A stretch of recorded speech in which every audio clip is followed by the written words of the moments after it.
Classe de maternelle, primaire, collège, lycée et même à l'université, professeur des écoles, prof de maths, de lettres, prof d'EPS, enseignant-chercheur, professeur des universités et même CPE. Aujourd'hui, il existe une diversité de parcours et de formations pour devenir enseignant. Et dans 30 minutes ou presque, on vous présente les différents parcours pour obtenir un diplôme d'enseignant, les filières, le rythme, les cours, bref, tout ce qu'il faut savoir si vous destinez à enseigner au sein d'un établissement. Tout ça en 30 minutes ou presque.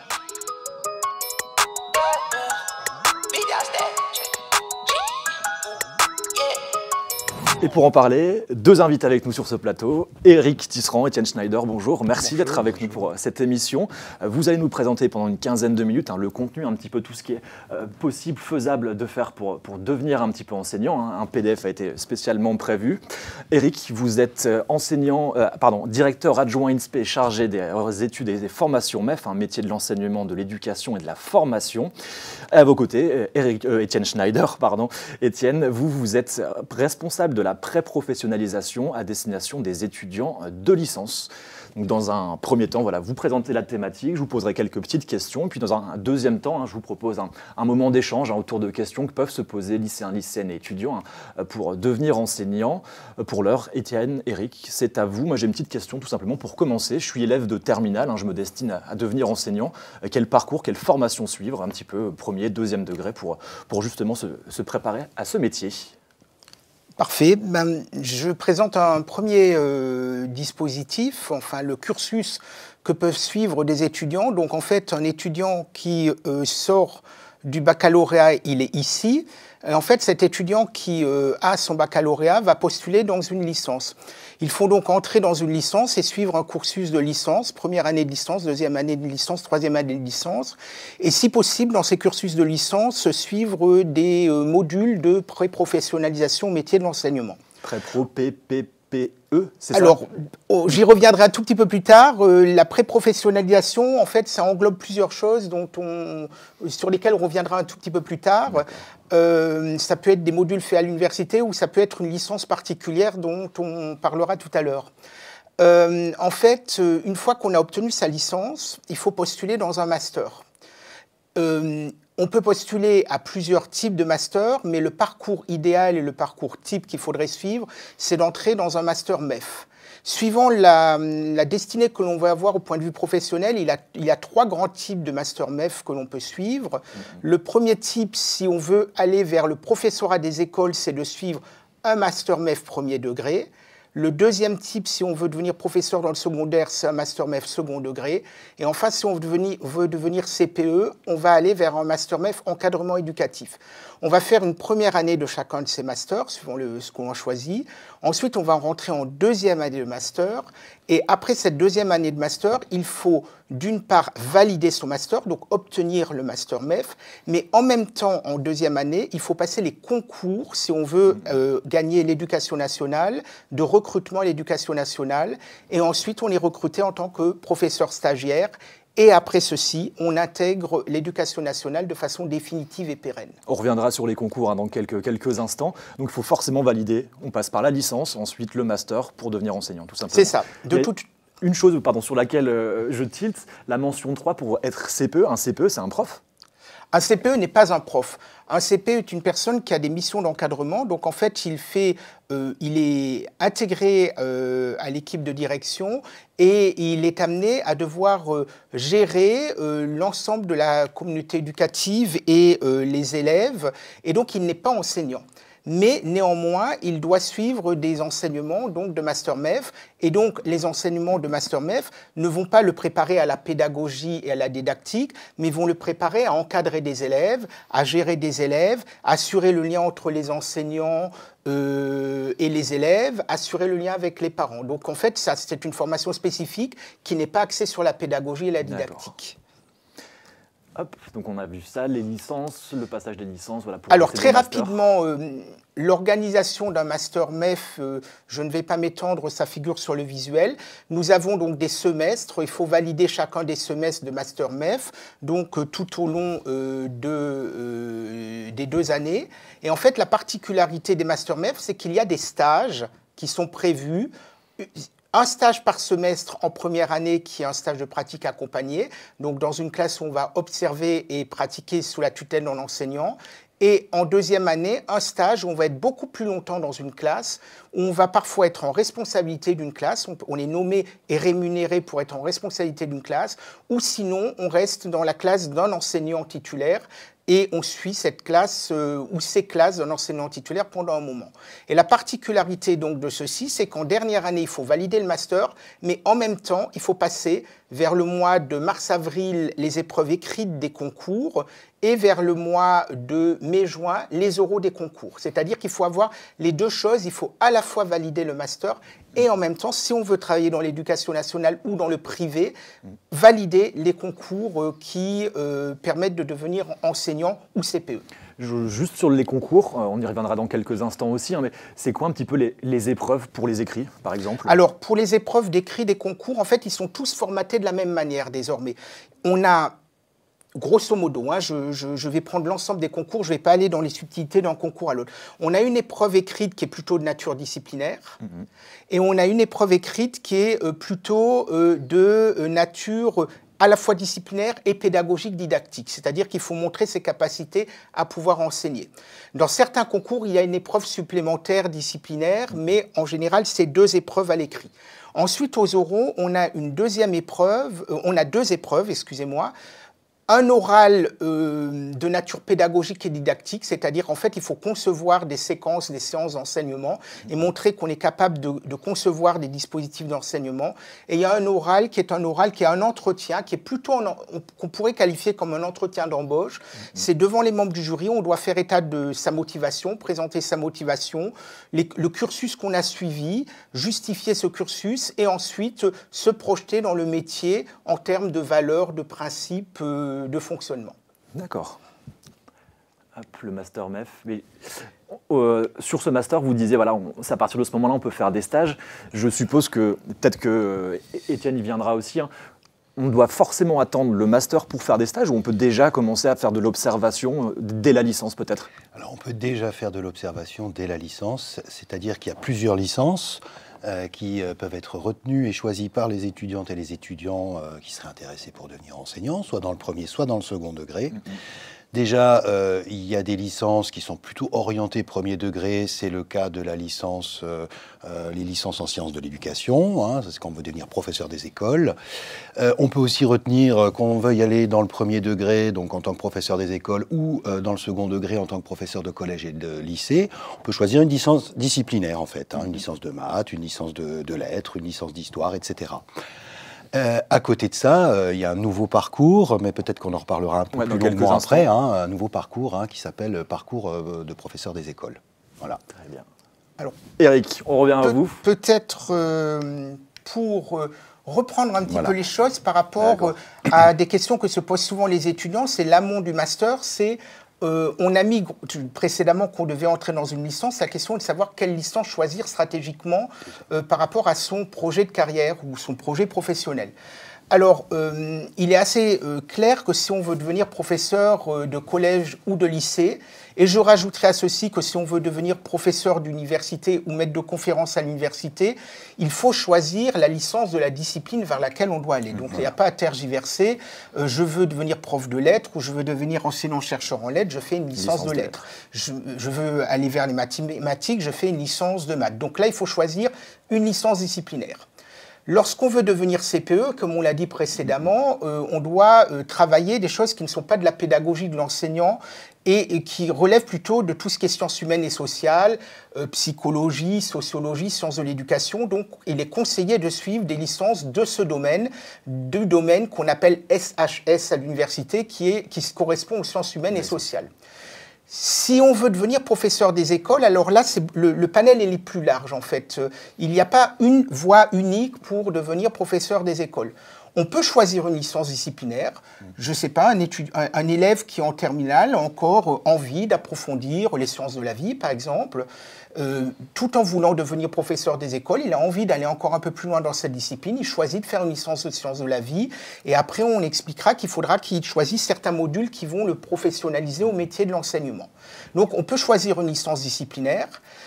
Il est conseillé que dans ces licences disciplinaires, les étudiants choisissent une licence qui, en L3, la 3e année de la licence, est une dimension pluridisciplinaire, puisque les futurs professeurs des écoles vont devoir enseigner plusieurs disciplines. Exactement. Donc, on leur conseille de suivre une licence dans laquelle il y ait plusieurs disciplines, et il y a différentes licences, tant à l'UNISTRA que l'UNISTRA, c'est l'Université de Strasbourg, qu'à l'Université de Haute-Alsace à Mulhouse, qui proposent des licences pluridisciplinaires en L3. Il y a depuis cette année, c'est une nouveauté, une licence qui s'appelle la licence PPPE, donc c'est pas facile à prononcer, pour parcours préparatoire au professorat des écoles. C'est une licence un peu particulière où les étudiants seront à la fois à l'université et dans des lycées, on y reviendra peut-être un peu plus tard, et qui leur permet donc d'aller vers professorat des écoles. Enfin, la licence de sciences de l'éducation que nous portons à l'Université de Strasbourg peut permettre aussi de viser le professorat des écoles. Mais en fait, toute autre licence peut permettre d'entrer en Master MEF. On ne sélectionne pas par rapport à une nature de licence. Ça, ce sont des licences qui sont plutôt conseillées pour devenir professeur des écoles. Et enfin, lorsqu'on est lycéen, qu'on ne sait pas encore, parce qu'il peut arriver qu'on ait envie de devenir enseignant, on ne sait pas vraiment si on veut aller vers le supérieur, si on veut aller vers le second degré ou le premier degré. Alors là, on conseille de choisir quand même la licence disciplinaire de la matière qu'on apprécie et vers laquelle on voudrait aller si on va vers le collège ou lycée ou l'université, et de bifurquer éventuellement, de faire des passerelles si en cours des 3 années de licence, le choix s'affine en fait. D'accord, donc il y a vraiment beaucoup de possibilités pour devenir enseignant, beaucoup de licences disciplinaires, pluridisciplinaires, la PPPE. Et là, je pense que ce sera à Étienne de prendre la parole, vous qui êtes responsable de la pré-pro, de la pré-professionnalisation. En quelques mots peut-être, qu'est-ce que c'est que cette fameuse licence qui est assez nouvelle, comme l'expliquait Eric? Oui, alors cette licence va ouvrir à partir de septembre, donc cette année universitaire à venir, et elle ouvrira pour la première année. C'est-à-dire c'est une année où ils sont encore à 75% en lycée, c'est le lycée des Pontonniers à Strasbourg, et à 25% à l'université.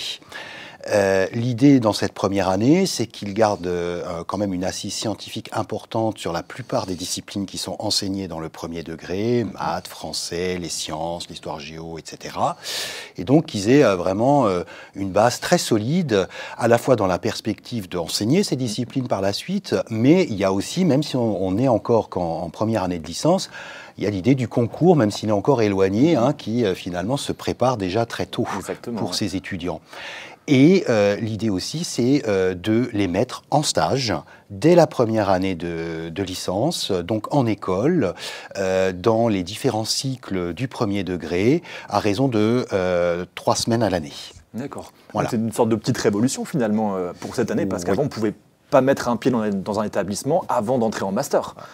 Il y avait des petites possibilités, mais elles étaient moindres. Je rajoute par rapport à ce que disait Étienne que, en fait, sur les 2 départements, Bas-Rhin et Haut-Rhin, il va y avoir l'année prochaine 2 licences préparatoires au professorat des écoles.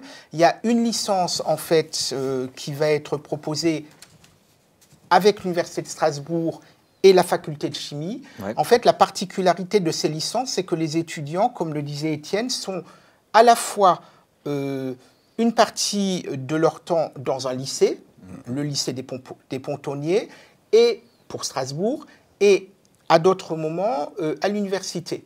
Et ils ont donc des professeurs de lycée sur certaines disciplines, ce que disait Étienne, les disciplines générales, et ils ont donc des professeurs d'université sur la partie université.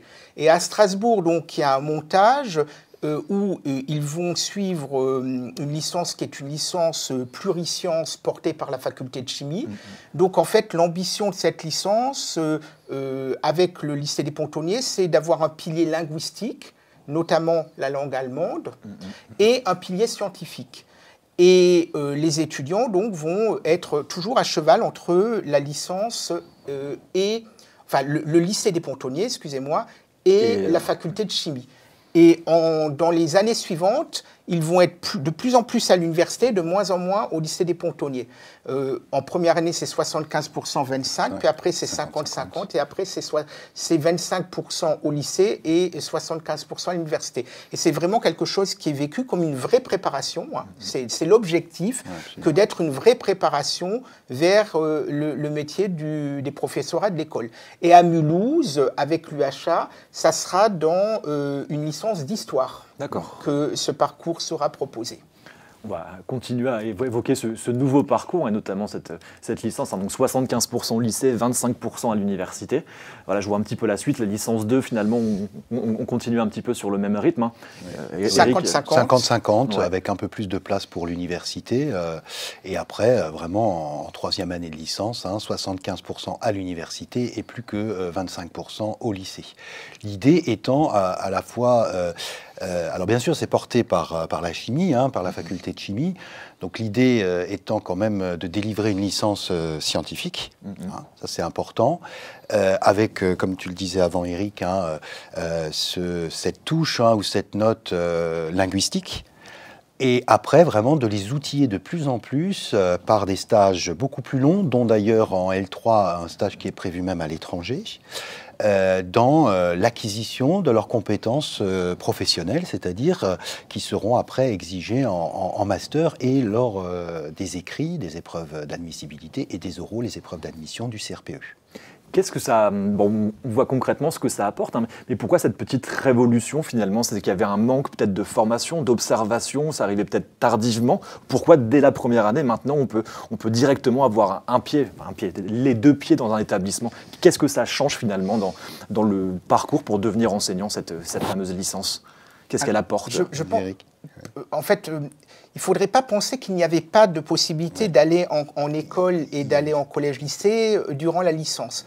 Il y avait des possibilités de le faire, puisque depuis longtemps maintenant existent et à l'UHA et à l'UNISTRA des modules, comme on avait dit précédemment, de pré-professionnalisation qui étaient proposés par nos deux universités.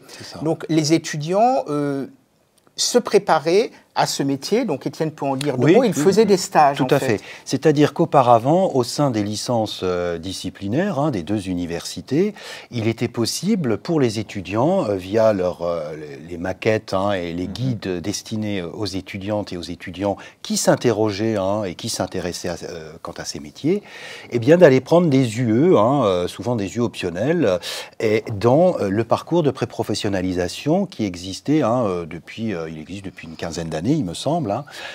Et donc, dès l'ES2, donc le deuxième semestre de la première année de licence, il était possible pour ces étudiants d'aller suivre ces UE-là. D'accord. Et pareil en L2, pareil en L3, avec des UE qui ont des finalités parfois différentes. Certains étudiants pouvaient suivre ces UE-là dans des logiques, par exemple, de vouloir retrouver une assise disciplinaire, par exemple un étudiant plutôt de formation littéraire dans une licence de lettres, se trouvant un peu juste en mathématiques, c'est un exemple parmi d'autres, eh bien, vous voyez qu'il y avait une UE de remise à niveau pour justement l'acquisition de compétences en mathématiques, voire de l'enseignement des mathématiques dans le premier ou le second degré, et donc ils pouvaient aller prendre ces UE-là. À côté de ça, il y avait des UE de stage qui étaient prévus à partir de la L2. Ouais. C'est-à-dire à partir de la L2, donc, ils allaient en immersion en école quelques journées, ils observaient, et il dégageait quand même les gestes professionnels, l'ambiance de la classe. Il rentrait vraiment dans l'établissement, que ce soit dans le premier degré, donc l'école, ou dans le second degré, le collège, le lycée. Et en L3, il y avait encore un stage, et il y a toujours un stage qui est proposé. À la différence du stage de L2, là, on leur demande de réaliser des séances. Ah oui, directement. Voilà. Ils réalisent au moins une séance d'enseignement, soit à l'école élémentaire, soit en collège et en lycée, et ils sont accompagnés, encore une fois, par des professionnels du terrain qui intègrent et participent à ces UE. Alors peut-être pour clore, en fait, les modules de pré-professionnalisation Oui. ils ont été pensés pour pouvoir se raccrocher à n'importe quelle licence. C'est-à-dire qu'on faisait une licence, X ou Y, et on greffait ces modules de pré-professionnalisation. Avec le parcours précédent, c'est vraiment une licence qui est fléchée très clairement pour devenir professeur des écoles. Et il est clair qu'il y a une ambition de former de bons étudiants, des étudiants qui ont un bon niveau.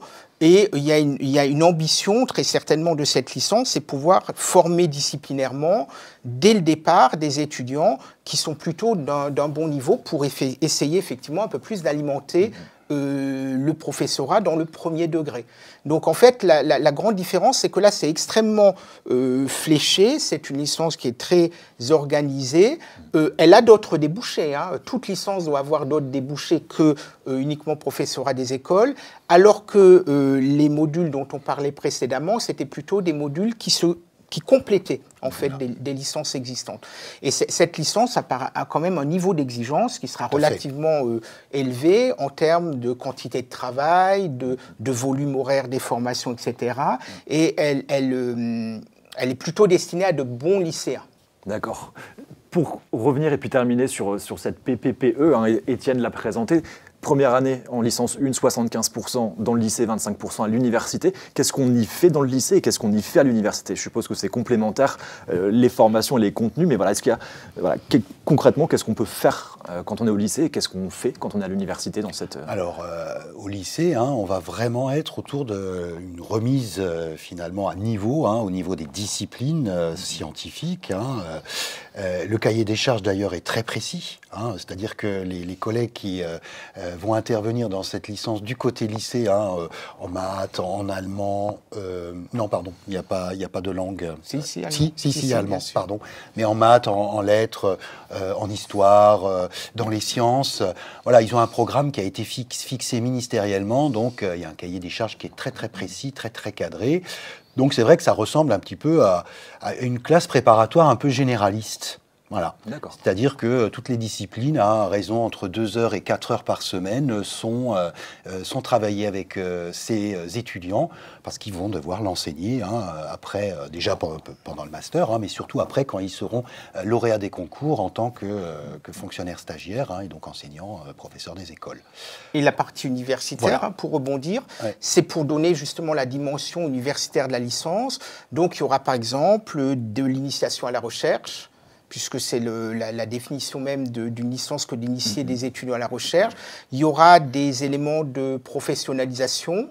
Et là, donc, les éléments de professionnalisation, ça sera un petit peu l'originalité de cette licence. Ça destinera à professionnaliser vers les sciences, hein, le domaine plurisciences, et vers l'enseignement. Donc la faculté de chimie aura un certain nombre, a prévu par exemple en première année, de faire beaucoup de travaux pratiques, pour que les gens s'initient aux sciences de façon concrète et pratique. Et nous, on a prévu de faire, donc pour la partie INSPE, les accompagnements de stage.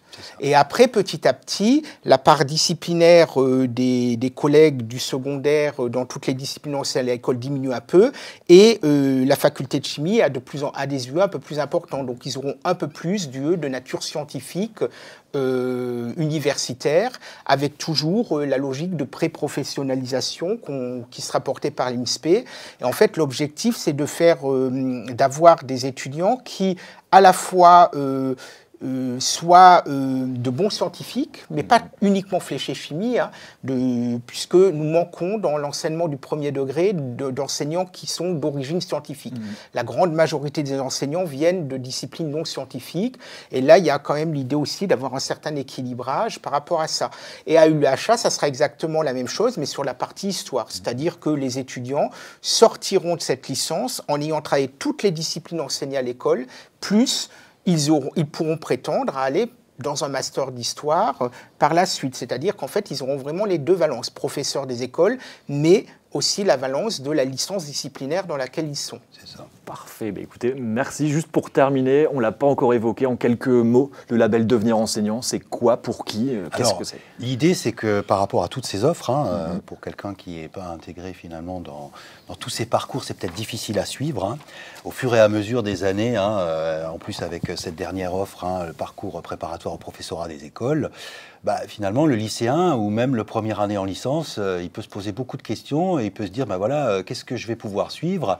Et c'est vrai que ce label Devenir enseignant, il est là aussi un petit peu pour cibler les UE, voir les parcours qui pourraient être choisis par les lycéens quand ils rentrent en première année de licence et après par la suite en L2 ou en L3 pour justement bien s'orienter et suivre les bonnes UE. D'accord. Donc il est en cours de discussion, il n'est pas encore... Il est en train d'être établi, c'est voilà. Pour aider au choix. C'est ça. Parce que vous venez de voir qu'il n'y a pas de voie monolithique pour devenir enseignant. Et c'est pour avoir plus de lisibilité pour les étudiants qui puissent clairement identifier les choses vraiment importantes à suivre pour devenir enseignant. Et ça, on pourra avoir accès d'ici combien de temps? C'est déjà... C'est en cours. L'objectif, c'est que ça soit mis en place en fin de cette année universitaire. Pour la rentrée 2022-2023. Voilà, tout à fait. Écoutez, Eric, Étienne, merci en tout cas pour cette présentation, ces explications. Je vous propose de passer à la deuxième séquence. Juste avant, on a une petite vidéo tournée au lycée Marie Curie de Strasbourg, de Bilal, un lycéen de terminale qui a une question qui vous concerne quant à son orientation post-bac. Bonjour, moi c'est Bilal, j'ai une question à vous poser. Après STAPS, qu'est-ce qu'il faut faire pour devenir prof de sport? Quel concours faire et est-ce que c'est sélectif? Merci. STAPS, quel concours? C'est sélectif? Alors, 2 questions en une. Pour devenir... je vais rectifier un petit peu c'est pour devenir professeur d'éducation physique et sportive. Donc, soit dans l'éducation nationale, soit dans l'enseignement privé, il faut donc passer à un moment donné un concours, comme on l'a dit. Donc, il faut passer un concours qui s'appelle le CAPEPS, certificat d'aptitude de professeur d'éducation physique et sportive. Et donc, pour arriver à passer ce concours, il faut suivre la voie que j'avais mentionnée, c'est-à-dire après la licence, demander à entrer dans un master MEF, second degré. Hop, je vous remets le petit visuel. Un master MEF second degré. Et dans le master MEF second degré, nous avons un parcours qui s'appelle enseigner l'EPS. D'accord. Donc, il faut que cette personne candidate en master MEF second degré, sur le parcours enseigner l'EPS. Ensuite, cette personne fera sa première année, sa deuxième année. Il faut valider le master et en même temps passer le concours de professeur d'éducation physique et sportive. Avec, pour être plus précis, si ce lycéen veut devenir professeur dans l'éducation nationale, il va passer le CAPEPS qu'on appelle public. Et s'il veut aller dans l'enseignement privé sous contrat, il va passer la même chose, mais on appelle ça le CAPEPS privé, qui lui permet après d'aller enseigner dans les établissements privés sous contrat. On a évoqué la diversité de parcours et de formation pour devenir enseignant. Finalement, on n'a pas parlé du rythme, le contenu. On se doute que selon le type de licence, le contenu sera différent. Mais c'est quoi un petit peu le rythme type, que ce soit dans une licence classique, dans la fameuse PPPE aussi? Combien d'heures à peu près par semaine? Est-ce qu'on est encadré comme on peut l'être, par exemple, au lycée? Alors, il me semble que la licence PPPE aura une particularité, c'est d'être beaucoup plus encadrée qu'une licence ordinaire, puisque la licence PPPE étant portée à cheval par un lycée et une université, il y aura une approche très classe prépa dans cette licence PPPE, avec un cadrage très important et un volume horaire important, puisqu'on est sur, je n'ai plus en tête exactement, mais on est sur 25 à 27 heures par semaine, avec un travail personnel important, donc un rythme assez important. Lorsqu'on est dans une licence autre que cette licence PPPE, la particularité de l'enseignement supérieur, c'est que les étudiants doivent avoir dégagé une certaine autonomie de fonctionnement. Ils ont des équipes pédagogiques qui les suivent, ils ont des responsables de licence. L'université, de plus en plus, les accompagne, mais c'est vrai qu'il faut avoir gagné en autonomie par rapport au fonctionnement en licence.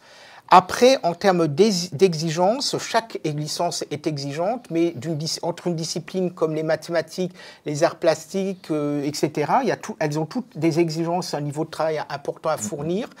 elles ont la nécessité qu'un étudiant sache s'organiser, même s'il y est aidé. Hein. On a de plus en plus d'aide dans des UE où on les accompagne, où on leur développe la méthodologie universitaire. On les accompagne à développer cette méthodologie, mais c'est vrai qu'à l'université, les étudiants doivent acquérir une certaine autonomie par rapport au fonctionnement en licence, ce qui est souvent difficile pour eux, effectivement.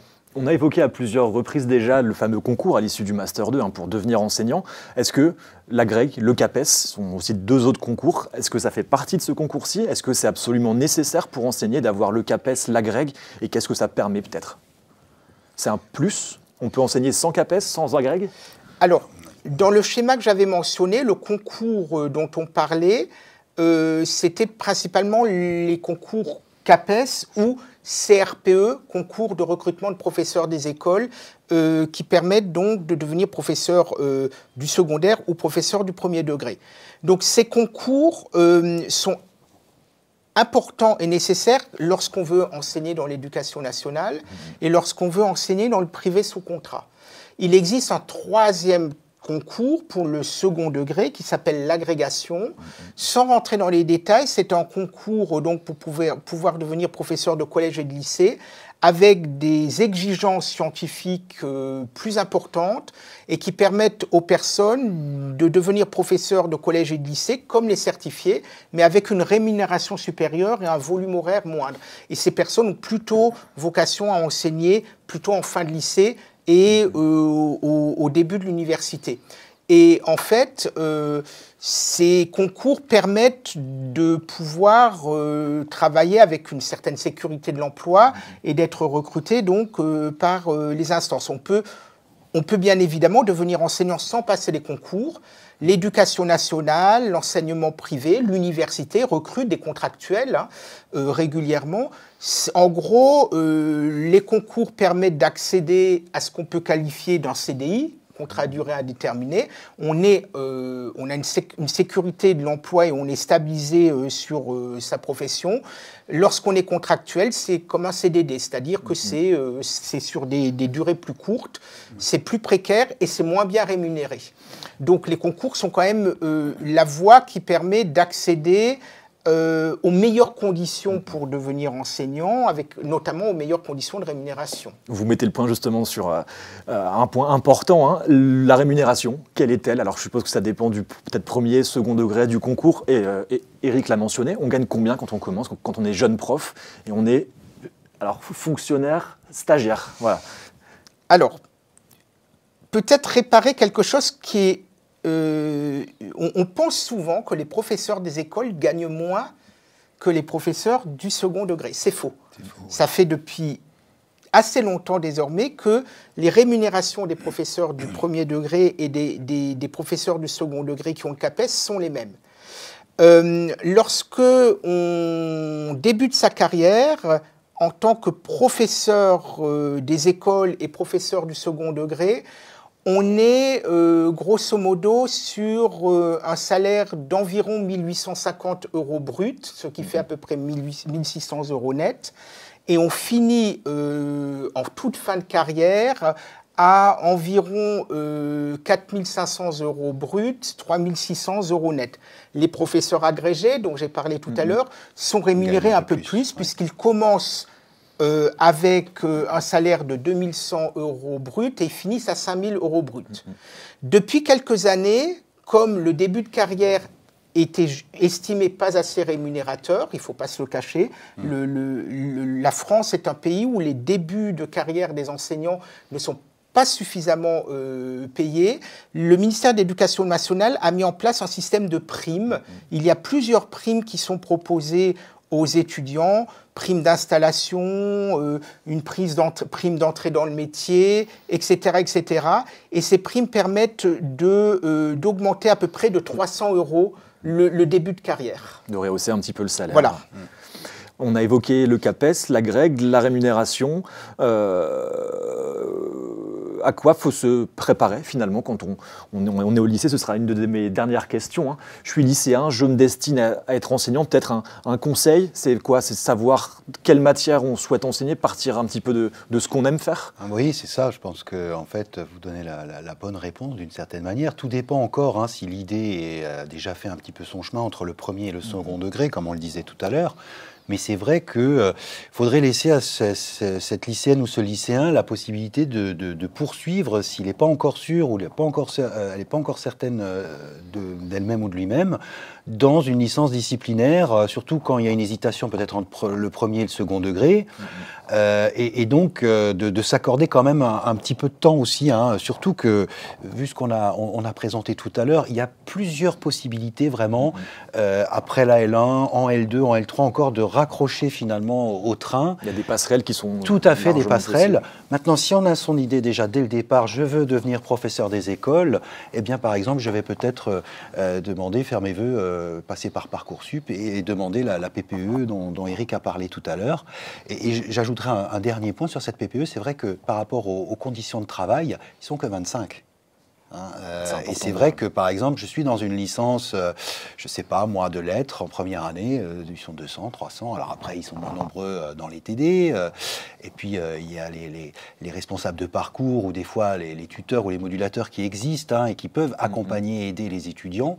Mais c'est vrai que ce parcours PPE a aussi été fait pour s'adresser à un petit groupe, un petit peu au modèle, dans l'idée des classes préparatoires.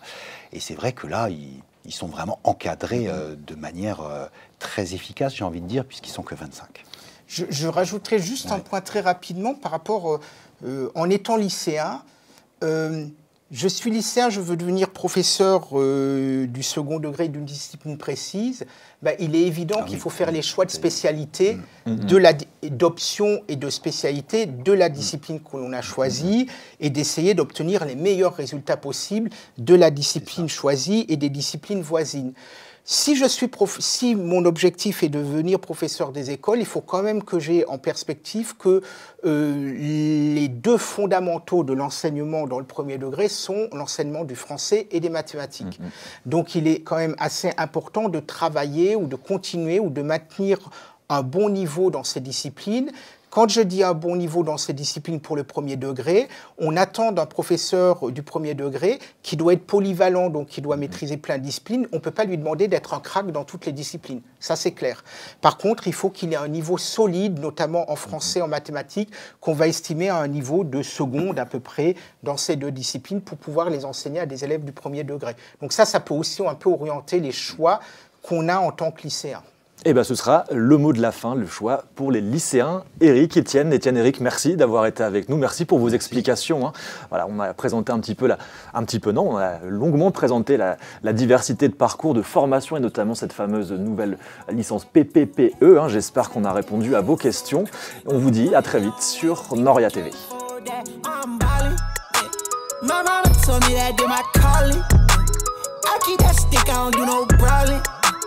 Open up the doors and let them all in here. Yeah, they all in here. Big dog. We come out the pound, so we big dog. Heavy paddock, don't break my wrist off. I'm young out of rocket, about to live, dog. 3, 2, 1, I got big dog status, I'm a big dog, bitch.